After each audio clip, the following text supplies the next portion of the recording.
کہ ہمارے مسلمان بھائیوں میں اتحاد نہیں ہے، اس کی وجہ ہے کہ کم علم کی وجہ سے ہمیں ان سے پیار سے پیش آنا چاہیے، حکمت سے پیش آنا چاہیے، اور قرآن حدیث کی دعوت دینا چاہیے، اصلاح کرنا چاہیے ہمارے بھائیوں کی۔ یہ کہنا کہ آپ غلط ہے اور شدت کے ساتھ ان کی مخالفت نہیں کرنا چاہیے، پیار اور حکمت کے ساتھ۔ جس طریقے سے میں کہتا ہوں تعالیٰ سوائے بہنوں بہنوں کو مسلمان کے لیے بھی کام کر سکتے ہیں، اور ہم اس بات کی طرف جہاں پر ہمیں یکساں ہے، کیا یکساں ہے؟ قرآن ہے، صحیح حدیث ہے، یکساں ہے، اس کے اوپر عمل کرو۔ تو افسوس کی بات ہے کہ ہم حکمت کا استعمال نہیں کرتے، اسی لیے تفرق ہے۔ میں نے ایک تقریر دی تھی چنئی میں جنوری کے مہینے میں، یونٹی ان مسلم امہ، اسلام کی امت میں اتحاد، اور یہ تقریر انگریزی میں ہے جس میں نے فارمولا دیا ہے کس طریقے سے قرآن اور صحیح حدیث کے اوپر عمل کریں گے تو انشاءاللہ سارے مسلمان اتحاد میں رہیں گے، ایک ہوں گے۔ جیسا اللہ تعالیٰ فرماتے ہیں سورہ عمران میں سورہ نمبر 3 آیت نمبر 103 میں، وَاعْتَصِمُوا بِحَبْلِ اللَّهِ جَمِيعًا وَلَا تَفَرَّقُوا، آؤ ہم اللہ کی رسی کو مضبوطی سے پکڑے۔ اللہ کی رسی ہے قرآن اور صحیح حدیث، اس کو اگر ہم پڑھیں گے سمجھ کے، افسوس کی بات ہے ہم قرآن سمجھ کے پڑھتے ہی نہیں۔ چند مسلمان قرآن کو سمجھتے ہیں، باقی لوگ تلاوت کرتے ہیں، رمضان میں 1 بار 2 بار 10 بار الحمدللہ تلاوت کیجئے، اچھی بات ہے، ثواب ملے گا، لیکن صرف تلاوت کرو اور اس کے اوپر عمل نہ کرو تو جنت میں جانے کی کوئی گارنٹی نہیں۔ تلاوت کرو، اگر آپ عربی نہیں جانتے تو اس کا ترجمہ پڑھو، اردو میں پڑھو، ہندی میں پڑھو، مراٹھی میں پڑھو، انگریزی میں پڑھو، جو زبان پہ آپ کو مہارت ہے اس زبان میں پڑھو۔ بخاری کا ترجمہ پڑھو، صحیح مسلم کا پڑھو اور عمل کرو۔ افسوس کی بات ہے کہ ہم قرآن مجید کو سمجھ کے نہیں پڑھتے، اسی لیے کوئی بھی آدمی اپنے آپ کو عالم بول کے آپ کو گھومنے لے کے جاتا ہے۔ کوئی بھی کچھ بھی کیا فتویٰ دے دیا مان لیے۔ دیکھو ذاکر نائک جو اسلام میں کہتے ہیں وہ زیرو ہے، شونیہ، زیرو۔ اسی لیے میں کہتا ہوں اللہ کہتے ہیں قرآن میں سورہ عمران سورہ نمبر 3 آیت نمبر 64 میں، تم سوائن بہن میں اگر کہوں گا تو اس کی اہمیت ہی کچھ نہیں۔ تو میں جو کہتا ہوں اسلام میں زیرو ہے، میں ہمیشہ قرآن حدیث، قرآن صحیح حدیث۔ تو جو بھی عالم کچھ بھی آپ سے کہتا ہے اس سے پوچھئے قل ہاتھ برہانکم، آپ اپنا ثبوت پیش کرو، ان کو تم صادقین اگر آپ سچے ہیں۔ کہ قرآن مجید کی آیت ہے سورہ بقرہ کی سورہ نمبر 2 آیت نمبر 111 میں، قل ہاتھ برہانکم ان کو تم صادقین، آپ اپنا ثبوت پیش کرو اگر آپ سچے ہیں۔ اگر آپ کے ثبوت پیش کریں گے تو اسلام میں ہر مسلمان کو 40 دن جانے کا، تو میں جاؤں گا بے شک، 4 مہینے جانے کا جاؤں گا بے شک۔ آپ نے پوچھا فاتحہ صحیح ہے کہ غلط ہے؟ سورہ فاتحہ پڑھنا اچھی بات ہے الحمدللہ، اس میں کیا بری بات ہے؟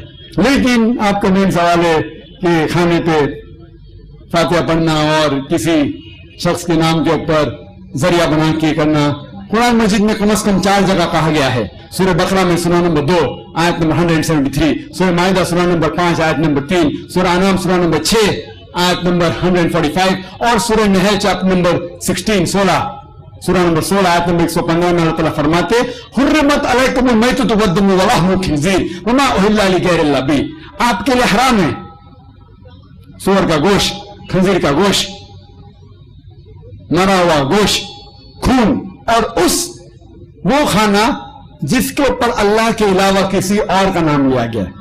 تو اگر آپ اللہ کے علاوہ کسی اور کا نام لیتے کھانے پہ، چاہے وہ محمد صلی اللہ علیہ وسلم کا بھی ہو، اگر آپ محمد صلی اللہ علیہ وسلم کا بھی نام لیتے کھانے پہ تو قرآن کی آیت کے حساب سے آپ کے لیے حرام ہے۔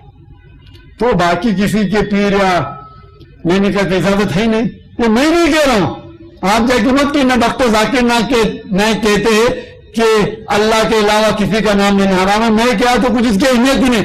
آپ کہیے آپ کے سہیلی سے، آپ کے دوست سے کہ اللہ تعالیٰ فرماتے سورہ بقرہ میں سورہ نمبر 2 آیت نمبر 173، اللہ تعالیٰ فرماتے سورہ مائدہ میں سورہ نمبر 5 آیت نمبر 3، اللہ تعالیٰ فرماتے سورہ انعام سورہ نمبر 6 آیت نمبر 145، اللہ تعالیٰ فرماتے سورہ نحل سورہ نمبر 16 آیت نمبر 115۔ اگر یاد نہیں رکھ سکتے لکھیے، قرآن دکھائیے، اللہ تعالیٰ فرماتے وہ کھانا جس کے اوپر اللہ کے علاوہ کسی اور کا نام لیا گیا۔ تو اکثر